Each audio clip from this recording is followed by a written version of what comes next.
Welcome back. आप देख रहे हैं आवाज एंटरप्रेन्योर सीएनबीसी आवाज पर।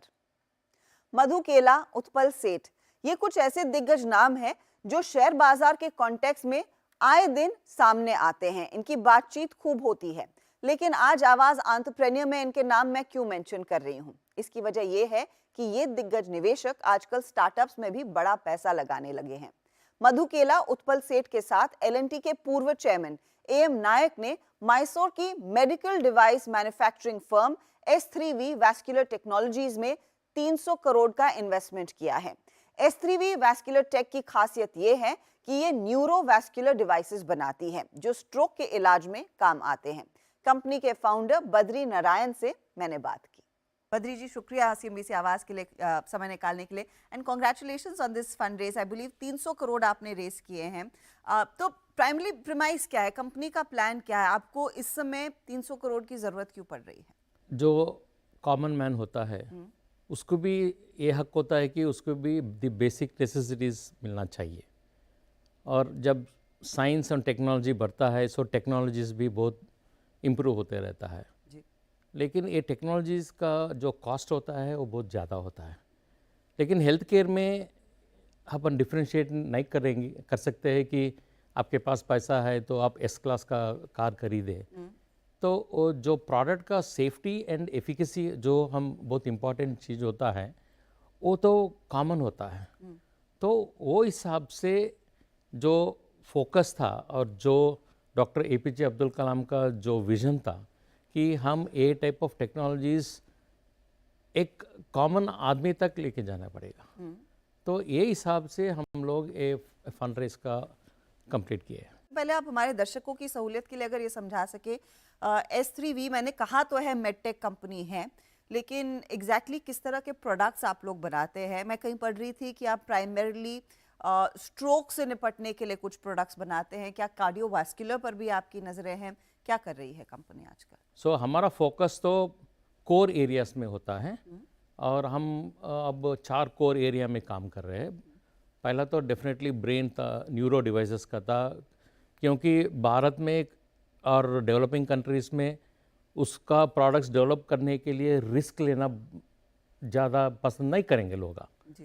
और दूसरा हमारा फोकस एरिया है कार्डियोलॉजी। केवल तो आज का जो टेक्नोलॉजी है वो एक प्लेटो आ गया है और एक रोड ब्लॉक आ गया है।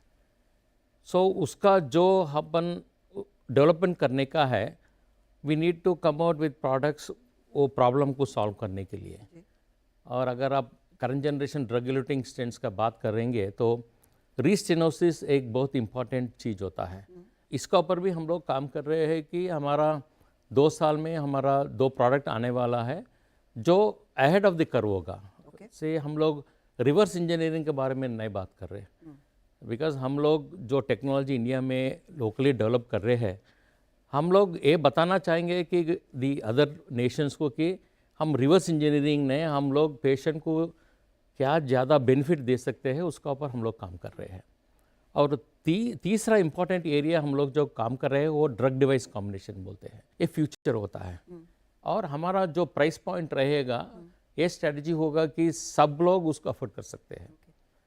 और डेफिनेटली फोर्थ चीज़ होता है स्पाइन होता है। आजकल हमारा लाइफस्टाइल बहुत चेंज हो गया है और लो बैक पेन तो बहुत कॉमन हो गया है।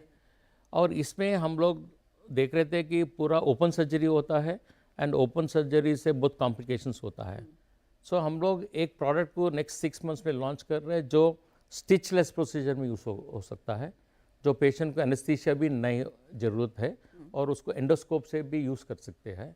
एंड वो सिंपल डिवाइस होता है एंड एक 3-4 घंटे में पेशेंट घर जा सकता है।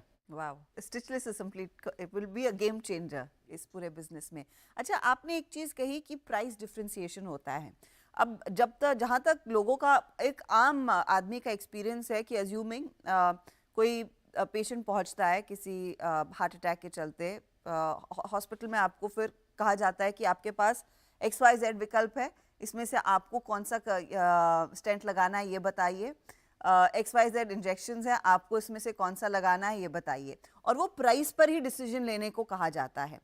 अब आपकी टेक्नोलॉजी इस पर्टिकुलर यही सबसे बड़ी दुविधा होती है। आप पहुंच तो गए हैं, आपको पता है डॉक्टर आपका इलाज करेगा, but you have to decide कि आपको कौन सा स्टेंट लेना है या कौन सा इंजेक्शन लगाना है। क्या आपकी टेक्नोलॉजी इस पर्टिकुलर दुविधा को आसानी से और कॉन्फिडेंटली सॉल्व करने में मदद करेगी? नहीं, मैं पहले ही बोल चुका हूँ कि ये जो मेडिकल डिवाइसेस होते हैं इसमें आप प्रोडक्ट डिफरेंशिएशन नहीं कर सकते हैं। इसमें ये नहीं बोलेंगे कि high and, low and, mid and नहीं हो सकता है, क्योंकि जो सेफ्टी एंड एफिकेसी होता है वो तो सेम होता है। वो स्टैंडर्ड होता है। अगर वो यूएसएफडीए का रहने दो या सी सर्टिफिकेशन का रहने दो और इंडियन अप्रूवल का रहने दो, इसमें दो स्टैंडर्ड्स नहीं हो सकते हैं, एक ही स्टैंडर्ड होता है। लेकिन जो परसेप्शन होता है ना वो बहुत इंपॉर्टेंट होता है। तो उसके लिए आपका जो रिस्क असेसमेंट करना पड़ेगा, इंडियन कंपनीज को करना पड़ेगा। एंड ये जो ये रिस्क को how do we come out of the risk के लिए, अगर आप देखिए हमारा जो अब ब्रेन का स्ट्रोक के लिए हम लोग मैकेनिकल थ्रोम्बेक्टमी किट लॉन्च करने वाले हैं, हमारा स्ट्रैटेजी ये क्लियर था कि अगर कोई मल्टीनेशनल कंपनी उसको 10 गुना हमारे कॉस्ट से बेच रहा है, और हम अगर सोचेंगे कि हम प्राइम मिनिस्टर मोदी के आयुष्मान भारत में फिट करने का है, तो पहला ब्रेन में जो आएगा कि अरे क्या एक क्वालिटी सेम होता है। तो वो हिसाब से हम लोग जो नया फैक्ट्री बनाने वाले हैं उसको यूएसएफडीए डिज़ाइन के हिसाब से होगा। और ये प्रोडक्ट यूएसएफडीए 510 के फाइलिंग के लिए होगा। और दूसरा चीज़ होता है जो इंडियन कंपनीज फोकस करना पड़ेगा, और जो हमारा फंड रेज हम लोग यूज़ कर रहे हैं कि हम लोग डेटा बहुत जनरेट करना पड़ेगा। Indian companies have to invest in animal trials, clinical trials, and ये जो डेटा हम बनाएंगे वो बहुत रोबस्ट होना चाहिए। आप किस तरह के हॉस्पिटल पार्टनरशिप्स में उतरते हैं? कितने बड़े हॉस्पिटल्स आपके प्रोडक्ट को लेने को तैयार है? And that's been a bit of a deterrent in the overall medical device industry कि आपने बढ़िया से बढ़िया प्रोडक्ट बना लिया लेकिन कोई बड़ा अस्पताल आपके प्रोडक्ट को रखता नहीं है। इसके लिए आप लोग किस तरह के अस्पतालों के साथ टाई अप कर रहे हैं, उस पर कितना जोर दिया जाएगा? सो सबको स्पेशली पोस्ट कोविड के बाद एक बहुत बड़ा चेंज आया है। सब लोग देख रहे हैं कि हम लोग सब मिलके टेक्नोलॉजी को बढ़ाना होता है। जी हाँ। सो वेदर आप अपोलो के बारे में बात कर सकते हैं, नहीं तो मणिपाल के बारे में बात कर सकते हैं। I think every group of hospital उनको मालूम पता है कि ये जो न्यू टेक्नोलॉजीज आने वाला है वो अफोर्डेबल होना चाहिए, एंड उसके लिए उन लोग पार्टनरशिप करने के लिए बहुत रेडी होते हैं। ओके, तो जब आप कहते हैं affordable, what does affordable mean? वो प्राइस पॉइंट पर इवेंचुअली कितना डिफरेंस आ जाता है जो इस समय आप जैसे प्रोडक्ट्स बना रहे हैं, जो एग्जिस्ट कर रहे हैं मार्केट में, और जब आपका प्रोडक्ट मार्केट में आएगा, how affordable will it be? How what would be the difference in the price point? The pricing strategy ऐसा होना चाहिए कि अगर 80% of the market A segment में होता है गवर्नमेंट रिएम्बर्समेंट प्रोग्राम में, तो आपका डिवाइस का प्राइसिंग वो पर्टिकुलर रिएम्बर्समेंट प्रोग्राम को फिट होने के लिए करना पड़ेगा। हम लोग ये नहीं कर सकते कि कोई अगर 100 रुपये में बेच रहा तो मैं 20% उसको डिस्काउंट करके बेचूंगा, नहीं हो सकता है। So we ourselves, the industry ourselves have to be working towards, अगर वो रिएम्बर्समेंट प्रोग्राम में यूज़ करने के लिए वेयर 80% लोग उसमें यूज़ कर सकते हैं, तो उसके लिए टेक्नोलॉजी को कितना लेवल तक ले जाना पड़ेगा, वो हिसाब से सक्सेस आएगा। मैं आपसे एक और चीज़ पूछना चाहूँगी, क्योंकि आप इस इंडस्ट्री में सालों से हैं। ये बताइए कि कितना एवोल्यूशन हम देखेंगे इन पर्टिकुलर प्रोडक्ट्स में जो आप इस समय ला रहे हैं? बिकॉज अभी तक धारणा थी दैट द वेस्ट और Europe has been 2 steps ahead of us, but ऐसी स्थिति नहीं है। तो क्या भारत में एक बहुत बड़ा मार्केट है आप जैसी कंपनियों को फ्लरिश करने के लिए, इसीलिए शायद इतने बड़े निवेशक आपको बैक कर रहे हैं? नहीं, एवरी इंडस्ट्री को एवरी रीजन में एक लाइफ साइकिल होता है। अगर आप फार्मा इंडस्ट्री के बारे में देखें तो 1980s 90s में वो ग्रोइंग फेज में था, तो मैं तो मेडिकल डिवाइस को वो फेज में अब देख रहा हूँ, एंड अब से it be fast steep rise होगा, क्योंकि अब इंडियन इंडस्ट्री देख लिए कि इंडिया ही बहुत बड़ा मार्केट है। 2 थिंग्स साइमल्टेनियसली हो रहा है। इंडस्ट्री भी मेच्योर हो रहा है कि मैं एडवांस प्रोडक्ट में जाना पड़ेगा।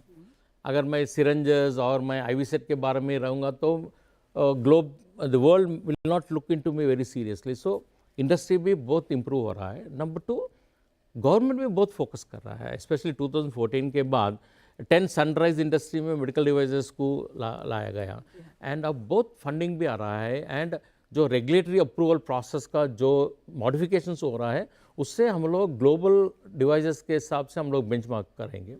भारत में फिर आपके लिए मार्केट किस तरह के रेवेन्यूज जनरेट करेगा? क्या आप आगे चलकर, क्योंकि आप ऐसी फैसिलिटी में इन्वेस्ट करने वाले हैं जो यूएस एफडीए अप्रूव्ड होगी, will it also open the doors for the export market? वहाँ पर आप क्या एनविजन कर रहे हैं, किस तरह के रेवेन्यूज आ सकते हैं और कब तक? नहीं, एक हिसाब से मुझे दर्द लगता है कि जो मेरा रेवेन्यूज होता है ना वो किसी का दर्द से आ रहा है, लेकिन अगर अपन उसके लिए सिंपल सॉल्यूशंस दे सकते हैं एंड मुझे सबसे खुशी बात हुई कि आज जो एम नायक जी एम नायक साहब ने एक स्टेटमेंट दिया है। एक कॉमन मैन होता है ना, a is there everywhere. Common man India में ही नहीं है, so you got common man across. आप इंडोनेशिया लीजिए, इजिप्ट लीजिए, Latin American, even European countries में भी there is a common man, उसको जो ये टाइप ऑफ टेक्नोलॉजीज उसके रीच में नहीं होता है फॉर ए प्राइस पॉइंट। और दूसरा चीज़ होता है, आज उनका स्टेटमेंट था कि वो बहुत बड़ा स्टेटमेंट है कि इंडिया भी दिस टाइप ऑफ टेक्नोलॉजीज को कर सकता है। तो वो हिसाब से आई थिंक ये जो इंडस्ट्री है it's maturing a lot, government is also supporting it a lot and जो इकोसिस्टम हो रहा है वो अच्छा बिल्ड हो रहा है। और एक 10 साल में मेरे ख्याल में India would be the manufacturing hub. Mister Narayan, बहुत बहुत शुक्रिया हमारे लिए समय निकालने के लिए and good luck to you for all the efforts in thank you thanks a lot. इसी के साथ आवाज एंटरप्रेन्योर में इस हफ्ते इतना ही। आपको हमारा शो कैसा लगा, इसका फीडबैक आप हमें जरूर दें। अगले हफ्ते फिर मुलाकात होगी। Goodbye, take care.